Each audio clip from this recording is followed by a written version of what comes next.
This is the Collecting Real Estate Podcast. I'm your host, Stephen Purse, here with your co-host, Bill Hamill. I'm somewhat more comfortable collecting real estate than I am collecting other stuff. This is the Collecting Real Estate Podcast. I'm your host, Stephen Purse, here with your co-host, Bill Hamill. This morning, we interviewed Frank LaMark. Frank is a direct-to-seller expert, short-term rental guru. Bill, what'd you think? Frank's a great guy. He is relentless. So it's inevitable that he's going to be ultra successful on whatever he does. He has been. He's reinvented himself 3 different times over the last 20 years. And he has a niche real estate specialty. And it's very interesting what he's doing. Yeah, Frank is a true entrepreneur. He's the kind of guy that'll get punched in the face and then come back stronger. I think he has a lot of success in front of him. Yes, absolutely. Literally. Frank, thank you for being here this morning. Can we hear more about how you got into the real estate Sure, thanks industry? for having me, guys. So yeah, guys, I started 20 years old. I started selling cars, and I met a investor who came in, wanted to buy cash for a Chrysler 300M back in 2000. And I says, "Why are you got so many miles on your car?" And he says, "Well, I'm an investor and a property appraiser." He drove around all the time and needed new cars every year or two. So he kind of showed me the ropes, and this is back in the day when you could, bid on foreclosures. There was a website called goldenfeather.com in the Chicagoland area, and I bought my first duplex, believe it or not, and I just recarpeted it and repainted it and flipped it, made a couple bucks, and I was hooked. That's fantastic. So going back in the car business, was it pretty seamless to go from selling cars, jump right into real estate, hit the ground running? No, I was horrible at car sales actually the first year. I was an amateur boxer, so when I went in there, I had a black eye, and they're like, "Kid, you're not going to make it here," and I was horrible, absolutely horrible. So I had to really, really, really research more the psychology of it, and just wrapping my head around why people want to buy a product from me and with no experience. So to go into real estate, I kind of just fell into it, but I was hooked. I was always an entrepreneur. Even at 12 years old, I had a paper route making money, buying my first little bicycle, right? So no, it wasn't seamless at all. I struggled with that too. So I made some pitfalls, and that's how you learn, right? In the real estate game. So it sounds like once you got into real estate, you caught the bug and you loved it right away. But your experience as a car salesman definitely helped once you got there, right? Yeah, absolutely. And that's why I got out of car sales is I started doing more and more properties. I bought a condo in Florida, and then I got hooked on the short-term rental game in Florida. And back that was probably 2000 and maybe 4, 2005, something like that. And that was great. That's what got me hooked more on the short-term rental Airbnb properties as well. No, that's great. I love that background. I didn't know you were an amateur boxer, so you have that fighter mentality. Getting into car sales has some similarities there, and I can see that entrepreneurial attitude that you have to lead you till now. So it started in 2000 with the cars, then gets into a rental, then some short-term stuff. Here we are 20 years later. What are you currently working on? Wow. Well, since I got into a Marco mastermind a couple of years ago, I really propelled myself. I always had the mindset that I have to bring all my money to the table. I had to find my own deals. I had to do everything myself, bank loans, you name it. And I was slowly, getting one property a year, 2 properties a year. And over the course of time, I learned more creative financing, and I just got basically tired of dealing with realtors and banks where they were finding me the deals. I had no control over it. Um, and then the banks, things change every week, it seems like, with their, how they structure it. So that's when I got more into creative financing. Once I got into his mastermind, I learned the power of partnerships. I learned the power of how to raise capital. I learned the powership of how to find my own deals. So fast forward 20 years, it's completely different. So from last year, we did 26 properties. We acquired them right around 7 million bucks. And this year, I'm looking to do 20 million in acquisitions, mostly by texting, cold calling, sellers direct. And in this market now, everyone has, excuse me, overvaluing their property. So that kind of parlayed into the short-term rental, where it really doesn't matter what the property value is. It's more of your cash flow. So what builds better cash flow than, a short-term rental? 20 million acquisitions. That's really impressive for this upcoming year. I know that's a paid mastermind group, and some people are hesitant to join a paid group, but it clearly pays off for you. And joining a group where you have other experienced professionals can really benefit you in the long term. Can you tell us more about how you structure these deals? When you contact these sellers, what are you contacting them and asking them? Yeah, good point is, you can't really put a price tag on education whatsoever, and it's a barrier threshold. So you don't just want anyone to kind of get into a mastermind. There's got to be some paid into it, but of course people are skeptical. They think it's some poor pyramid scheme, and but by no means. You need education, whether it's college or real life experiences. But why reinvent the wheel, right? Learn from other people's mistakes and kind of build off of that. And that kind of propelled me. I just really looked at these people and I'm like, how can I push this to the next level? Because I do have that fighter mentality where I just don't give up. So to kind of answer your question is, it's a good one. It's kind of hard to kind of put that to words. Well, how about a hypothetical? If I'm the owner that you're calling me. What's the first thing you're gonna say? So number one, they have to have some sort of urgency or want to sell. If I just go and call my neighbor and say, "Do you want to sell your property?" Well, why do I have to sell it, right? So that's my first question is, not just do you want to sell, but what's their need? Divorce, foreclosure, liens on the property, loss of job, relocation for job, you name it. That's got to be their number one thing. Secondly, I always go for seller financing. Why and how am I able to acquire so many properties per month if I have to go and get bank loans, go through the process, go in the closing, and then the deal could fall through potentially with the lender? So I first go and ask people, I'll give you two offers: a cash offer, which commands a cash discount, or a seller financing, or on something on terms. And then I have my sales pitch on why they should sell to me in terms. They make money in the interest, less capital gains per year, so on and so forth. Once I have that, then I structure the deal. I show them how much money they could basically make on this, and it's a win-win. From there, I've had enough experience to basically draft our own documents, have the attorney reapprove them, and then boom, we're off to the races, and we could close as soon as title is done. That's how I'm able to do 2, 3, and then this goal, 5 to 6 properties per month. And that's not just single family homes. I did pick up a couple of multifamily, small mixed use property that we're going to convert to a short term rental complex. So that's really the secret sauce. It's not really the programs we use, like we use launch control for texting and cold calling and all that, and scripts and all that. It really comes down to closing, right? A lot of investors aren't closers, so that kind of parlays into I've got the mentality that I just will not give up. I will find a way creatively to make this deal work for both of us, where it's a win-win.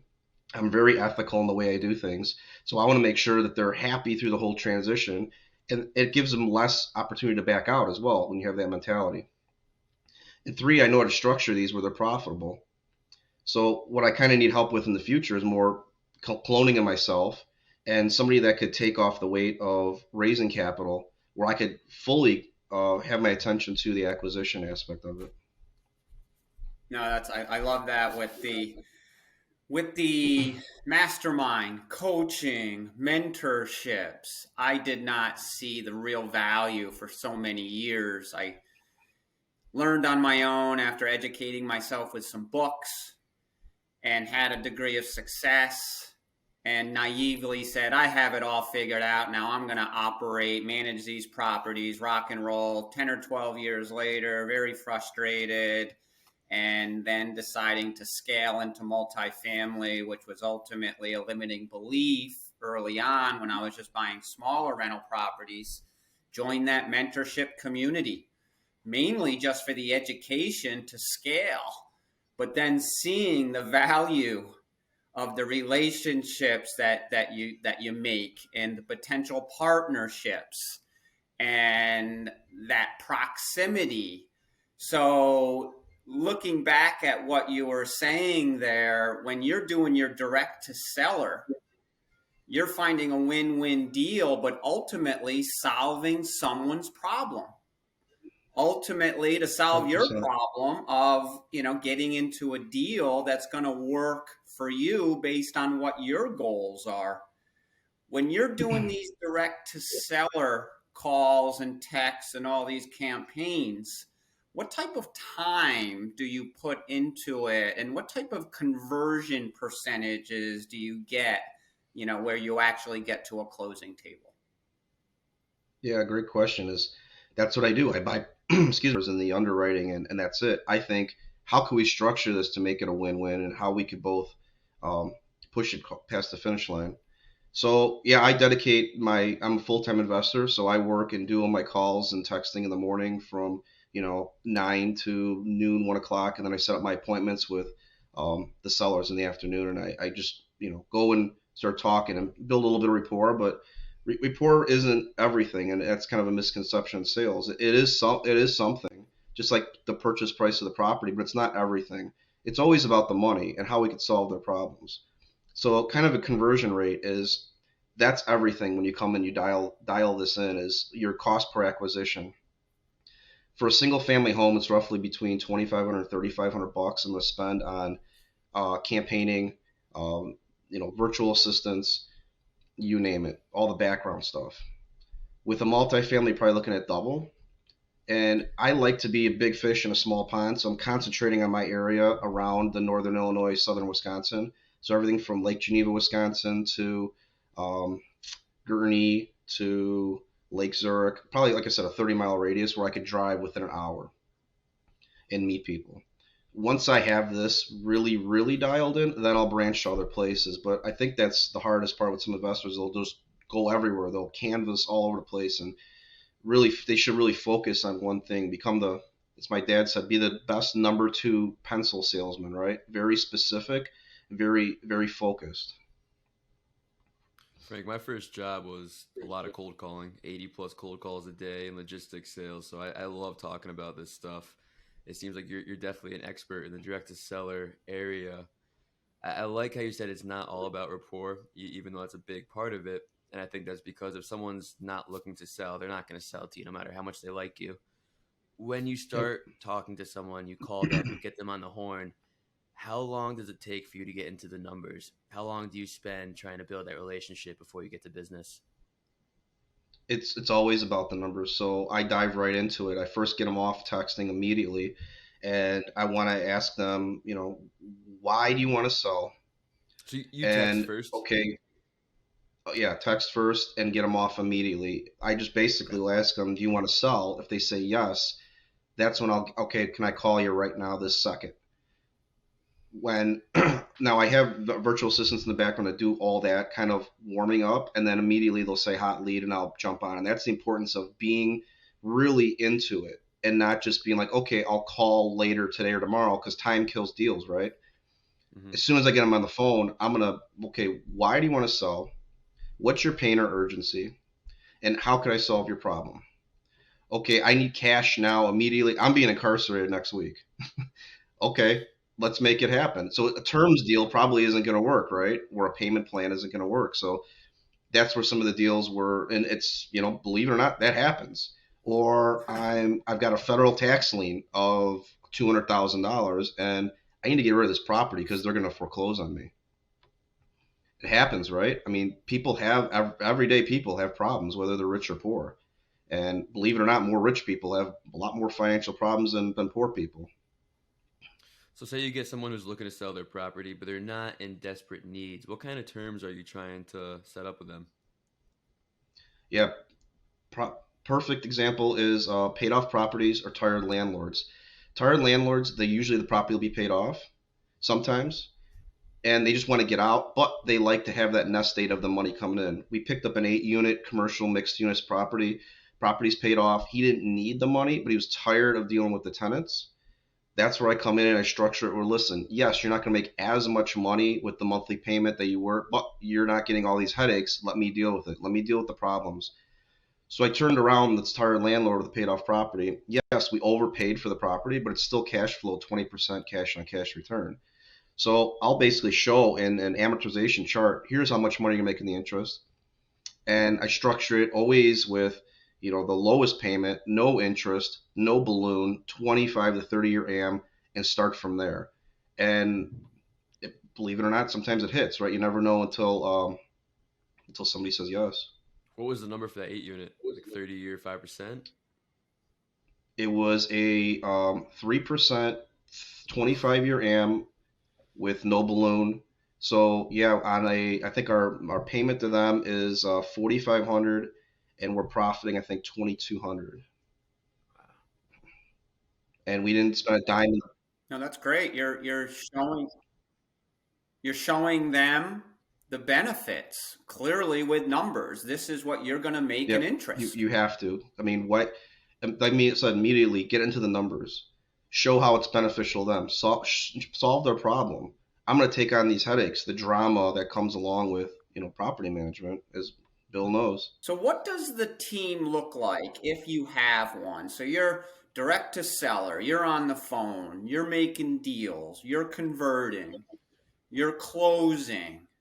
Are you also operating after you just purchased $20 million of real estate in 2021? Well, what does that look like from direct to seller through So operations this right year now? for 2022, I have a goal of 20 million, and there's no way I'm going to be able to do that myself. I push the limits. I can only close 2 to 3 properties a month because there is so much in me doing everything.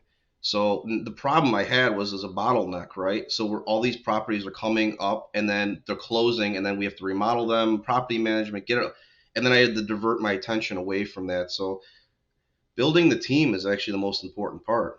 I do have some partners in the background, and I believe in giving partnerships, not hiring people to do property management. So I'll give away some equity for somebody to help me with property management. I'll give away some equity to somebody that has to do a project management.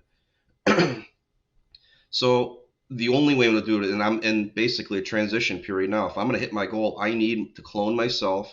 I need to teach somebody how to close people, how to be relentless in getting it past the finish line, showing value to the seller, and lastly, once we get this bottleneck, how to take it over, how to me handle it, pushing it off, and let your partners fail a little bit, right? They have to learn, they have to grow, even if they're not as good as you or better than you or more or less experienced than you. So you have to pass that wand and let it either let them succeed and grow, because you can't really clone yourself. If they were, they'd be doing this on their own, right? They're with you because they learn the experience. You need someone who's just comfortable on the phone, and not everyone is. I'm impressed that you knew the cost per acquisition. That's a really important metric for someone doing what you do. Do you have, some people call it a lapse funnel, the leads, where they get into the funnel from a lead to the closing. Do you have a process like that where you follow along the entire process? Yeah, yeah. Keep it simple, right? Get them off there, push them to the CRM. We use Podio for a CRM, and then just keep track of them. The cool thing about Podio, it's really simple. You could code it, change it, and I just have tickers. Hey, contact them here, contact them there. Our texting campaigns, they have drip campaigns as well, so they'll do follow up. So all that automation happens in the background, and the next thing you know, like I'm working on a commercial recreational use, 2 acres on a lake. I've been working this guy since August of 2019. He's now ready. He's finally realizing that, hey, I'm not going to get what I want for it. The problem, it has a lot of variances and easement issues that we got to get legal to fix. So yeah, I mean, you have to have systems, but don't overcomplicate the process. It's not really that complicated. And I think a lot of people are in our group of investors are overeducated and they get analysis paralysis, right? Keep it simple, get it streamlined, and then build from there. Yeah, your cost per acquisition by far is the most important metric because you're spending all this money. You got to know how much you're getting out of it, right? That's great. Overeducated, and I agree. Everyone's so different. Where I read that first book when I was 21 years old. I didn't even get through the book, and I was out looking for that first property. Is that the way to do it? No. But point being, it's all about taking action. So yes, you have to find that healthy balance, educate yourself so you're making very informed, good decisions, because we're buying big money assets here. But going back to your short-term rentals, I'm also seeing another layer there where you have to get variances and permission from municipalities for a lot of what you're doing. And also, you had mentioned a few times here, cloning what you do. So what does cloning Frank LaMark look like? You have to have that entrepreneurial spirit. If you don't have that sickness in your stomach that's going to push that bar to the next level, you can't work with me. You got to be creative. You got to be relentless. You got to be smart. You have to keep pushing for the next level. You cannot be average, right? Average is boring. Keep pushing to be a better person, ethically, morally. So even though you don't think it'll be possible to find another Frank LaMark, when you're looking for this person, are you just trying to look for someone that's hungry and willing to learn what you're willing to teach them? Yeah, like I said, you guys are building me up too much. I'm not that special. I just have that tenacity and that drive that's gonna want to push everything, to the next level. So, in all reality, if somebody had your same mindset, they're gonna be doing this on their own. But I humbly came to the realization you're gonna need to bring other people in. You cannot do this all yourself. You have to let other people fail and or succeed. So yeah, I mean, I have brought in other people and they have succeeded beyond my expectations. So it is possible. Back to my car sales days, I was a car sales manager, and it's the 80% rule, right? 20% of the people are gonna make 80% of the money. So you have to have those other people on your staff, basically. Is there anyone in the real estate industry that you've learned from in the direct to seller space? Yeah, Pace Moby. I studied him relentlessly. I watched his YouTube videos when I was working out. I was in the Astro Flippings mastermind for a little bit. I'm not really a wholesaler because I can have access to capital, so I don't have to get rid of deals. That's a great stepping stone, wholesaling, to learn the process. And I highly recommend more education when it comes to masterminds like that. But once you get to that point where you can raise capital, you have your own money, or can structure deals creatively. And that's kind of what Pace talks about, is why get rid of these dead deals that nobody wants? You can convert them, and there is ways to do it. Thirdly, one of my mentors was actually a real estate attorney who strictly does only real estate transactions creatively all around the country. He taught me how to correctly and legally structure these where you can get this done. So in the Midwest, articles for agreement of deed, I believe it's called, or subject to mortgage, creative financing deals like that, are people understand them, because back in the 80s when interest rates were in double digits, people couldn't just go get a mortgage, and they understand that. When some parts of the country they don't. So that's helped out a lot.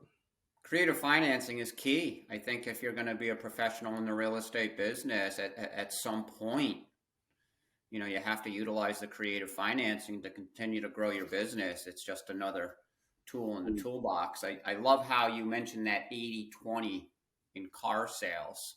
I've been a realtor for a long time, and it's the same thing.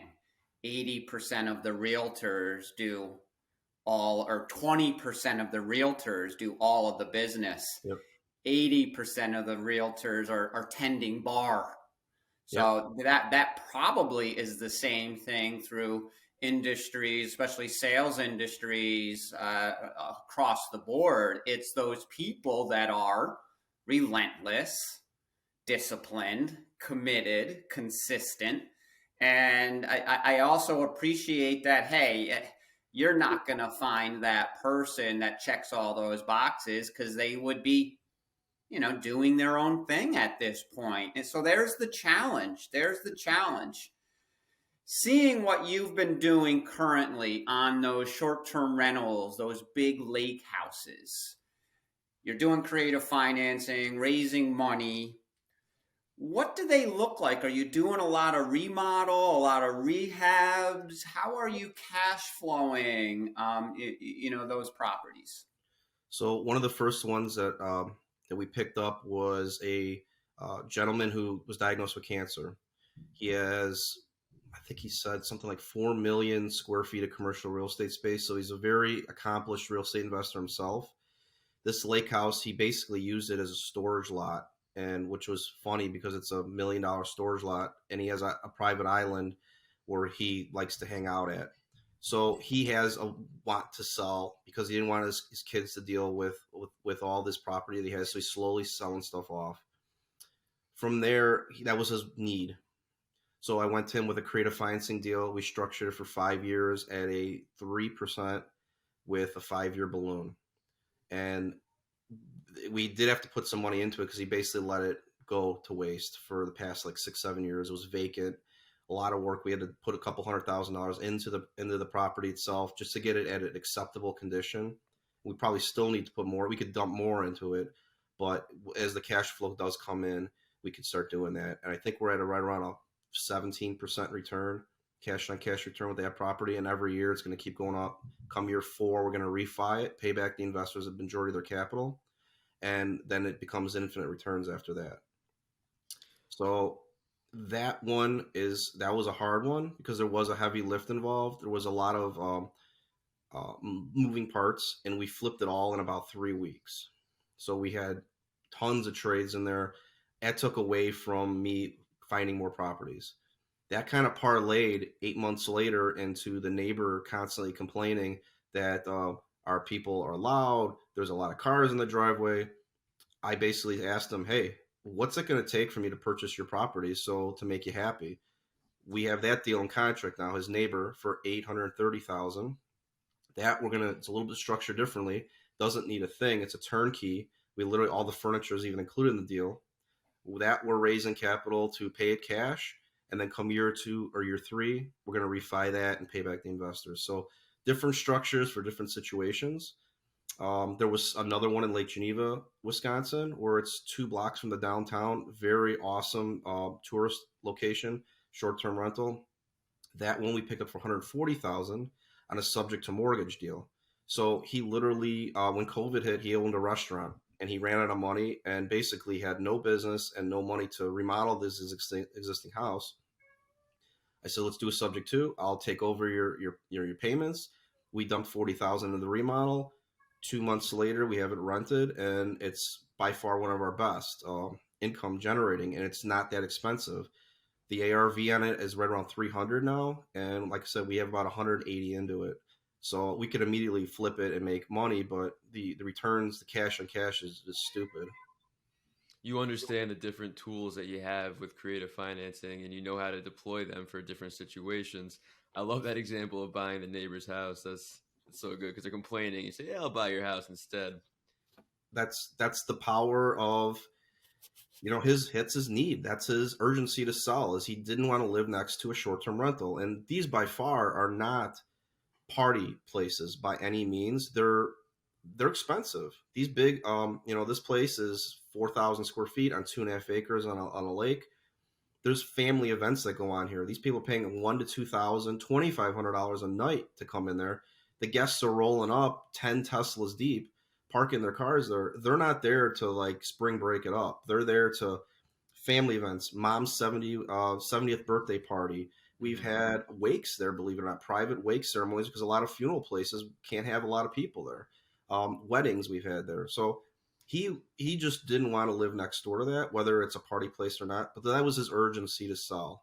And I picked that out immediately and went for it and just said, what do we take? And now I'm in the stage of my game a couple years later of doing this, that I had the pit in my stomach, like, okay, I get that feeling, that urge that I need to raise the bar. We're going to come in with all cash and buy this. So more and more properties we've been doing like that strategy. There's another one called the Roxanna Motel. It's an old bed and breakfast in Fox Lake, Illinois. It was built 1893.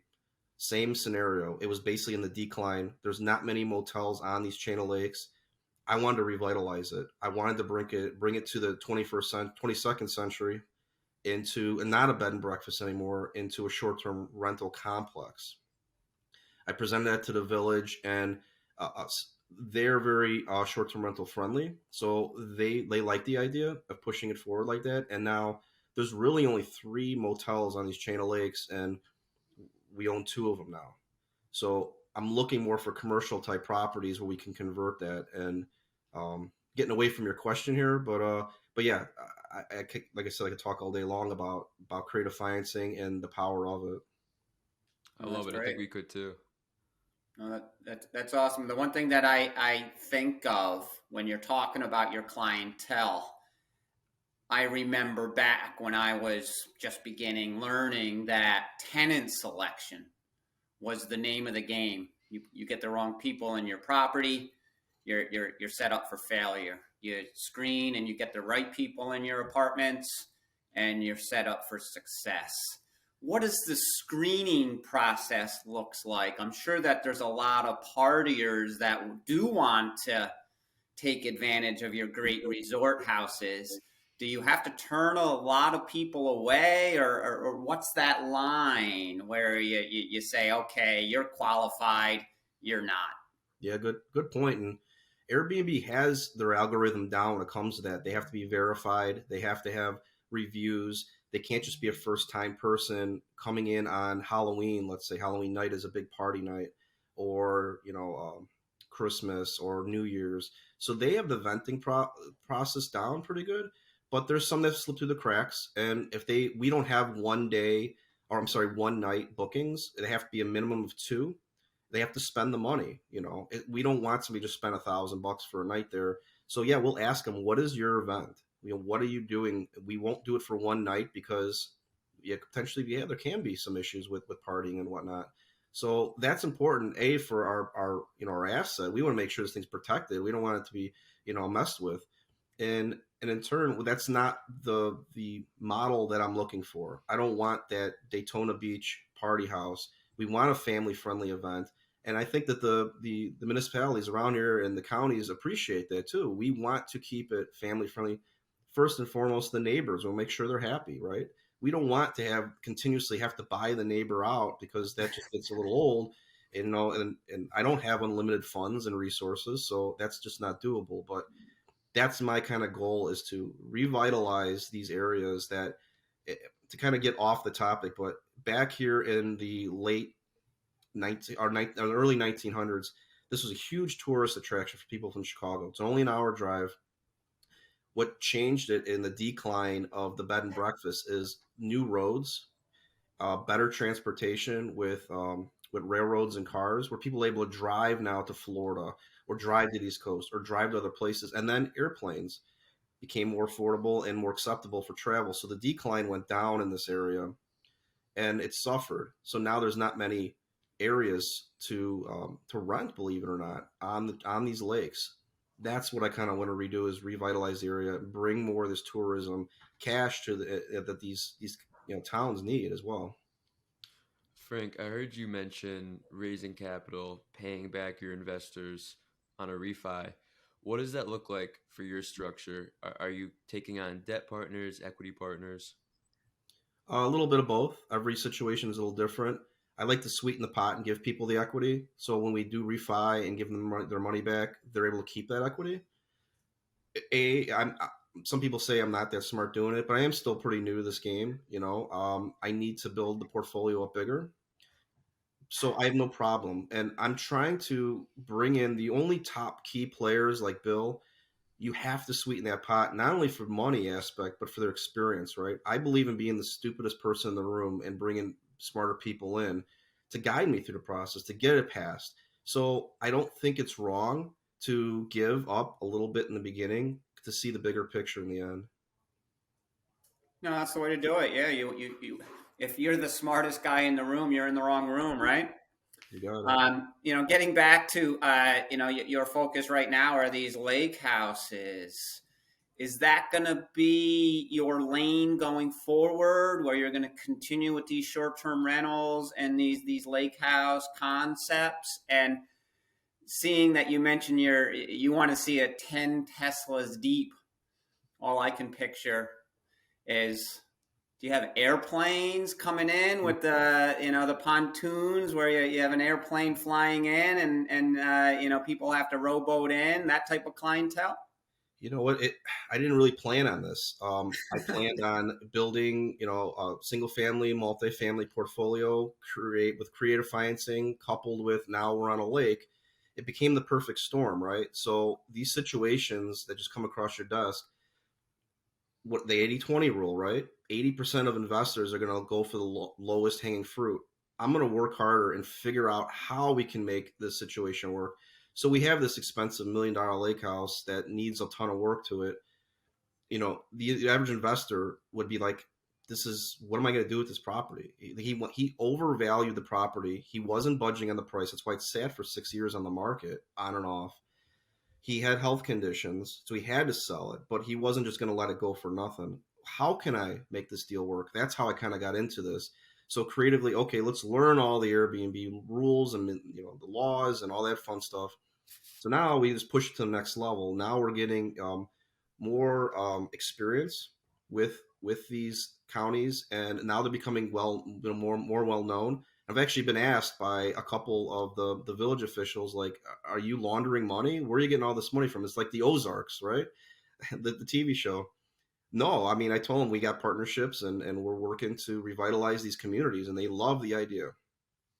So yeah, to kind of answer your question is, no, I didn't really plan on it. But the next level is buy more of these properties that are, even if they're overpriced, it doesn't matter with financing. It's the cash flow, right? I think in the next 2 to 3 years, the short-term rental games even explode even more. And how I'm kind of seeing that, I don't have a crystal ball, but I deal with a lot of buyers and sellers.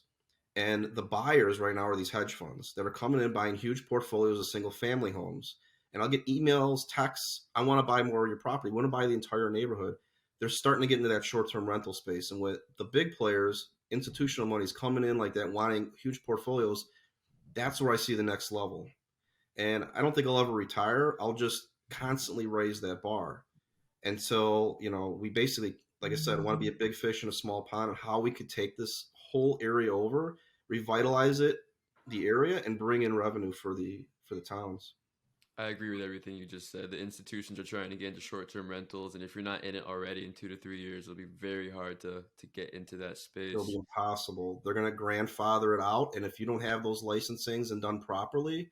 Exactly. So I got a weird message the other day on Facebook from some investor that says, well, how can I get around these? How are you going to get caught? I'm like, I don't do anything that's not according to the book, because this is a business.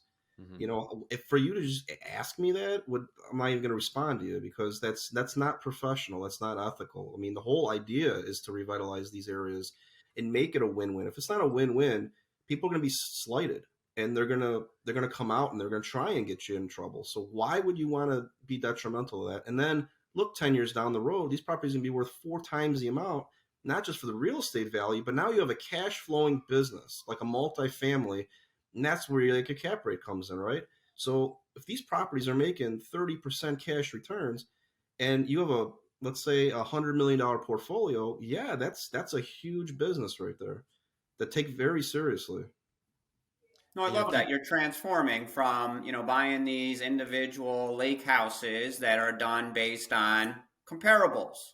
You're building a portfolio so you could blanket them together in this business, create a net operating income, and basically transform this lake house into 10 or 20 lake houses into this business, that's operating at a dramatically higher value.